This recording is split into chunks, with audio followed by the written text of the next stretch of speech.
Question 15 आते हैं. Minimum stopping distance on level ground is 5 meter for a vehicle moving at 10 meter per second. If the same vehicle is going down an incline of inclination 37 degree, what is the minimum stopping distance? यहाँ पे बोला है same vehicle और उसी incline की बात हो रही है. अब ये स्टॉप कर रहा है, इसका मतलब है यहाँ पे कोई फ्रिक्शन होगा और उसी ग्राउंड को फिर हमने यहाँ पे उठाया, मतलब दोनों का friction coefficient of friction same लेना है. तो अगर ये मास m बोले तो अगर यहाँ पे बात करें, ये जो ब्लॉक है ना, जो 10 मीटर पर सेकेंड इनिशियल वेलोसिटी से जा रहा था, ये आपका 5 मीटर डिस्टेंस जाके रुक जाता है ना. स्टॉपिंग डिस्टेंस की बात हो रही है, ये रुक गया. तो इसको रोकने के लिए हम बोल सकते हैं जो फोर्स होगा ना, वो फोर्स फ्रिक्शन फोर्स होगा, that is mu into normal, that is mu mg. तो यहाँ पे हम बोल सकते हैं एक्सेलरेशन, इस पे और कोई फोर्स होगा नहीं, तो एक्सेलरेशन फोर्स के डायरेक्शन में, तो यहाँ पे बोला जा सकता है एक्सेलरेशन जो रिटार्डेशन आएगा ब्लॉक का, that is f by m करके ये आ जाएगा अपने पास म्यू g. तो यहाँ पे g की वैल्यू 10 रख दिया जाए तो ये आ गया 10 म्यू. तो ये तो आ गया रिटार्डेशन, दैट इज 10 म्यू. अब कांस्टेंट रिटार्डेशन से जा रहा है तो यहाँ बोला जा सकता है काइनेमेटिक की इक्वेशन से v square equal to u square plus ये बन गया 2as. तो रुकने का मतलब फाइनल वेलोसिटी 0, इनिशियल वेलोसिटी बना हुआ है 10 और रिटार्डेशन बात हो रही है, तो पीछे की तरफ माइनस ऑफ 10 म्यू और डिस्टेंस, स्टॉपिंग डिस्टेंस गिवन है हमें एज 5 मीटर. ये 10 मीटर ना होके ये हमें गिवन है एज पर क्वेश्चन 5 मीटर जाके रुक जाता है. तो ये डिस्टेंस अपने को 5 मीटर दे रखा है, तो ये 5 मीटर हो गया. तो यहाँ से इसे वहां ले जाके ये बन गया 100 इक्वल टू ये हो गया 100 म्यू.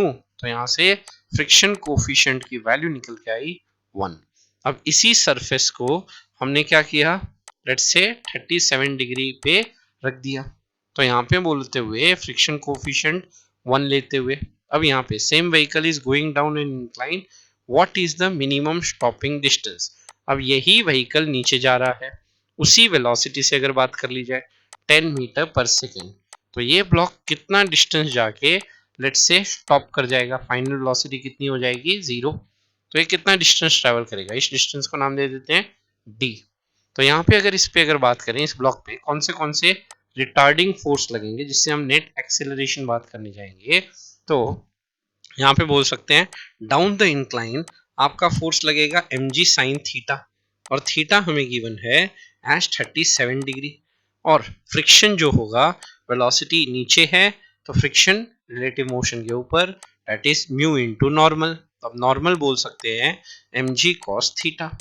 तो यहाँ पे नेट नीचे की तरफ, यहाँ पे जब बॉडी नीचे की तरफ आ रही होगी, वेलोसिटी तो नीचे की तरफ है, पर रिटार्डेशन की बात हो रही है, रुक रहा है बॉडी, तो एक्सेलरेशन कहाँ होगा, ऊपर.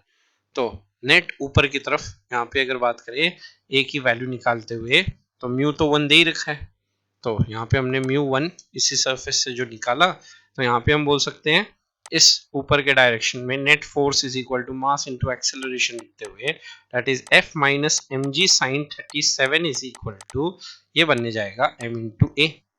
तो यहाँ पे हम बोल सकते हैं फ्रिक्शन तो हो गया म्यू mg cos 37, जिसमें म्यू का वैल्यू 1 और फिर है mg cos 37 माइनस यहाँ बना हुआ है mg sin 37 is equal to ये बन के आया ma. अब m तो सारे कैंसिल आउट हो गए.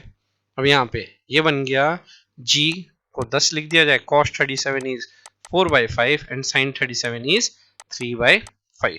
ये नेट रिटार्डेशन होते हुए, तो 1/5 इंटू 10 ये आया 2.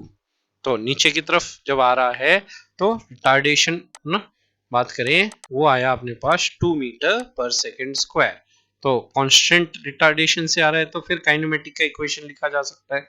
तो यहाँ पे बोल सकते हैं अपने फिर से v square equal to u square plus 2as, final velocity 0, initial velocity as 10 और रिटार्डेशन है तो एक्सेलरेशन -2 लिखा जाएगा और डिस्टेंस उसने d ट्रैवल किया, तो इसको वहां ले जाते हुए ये बना 4d इज इक्वल टू 100.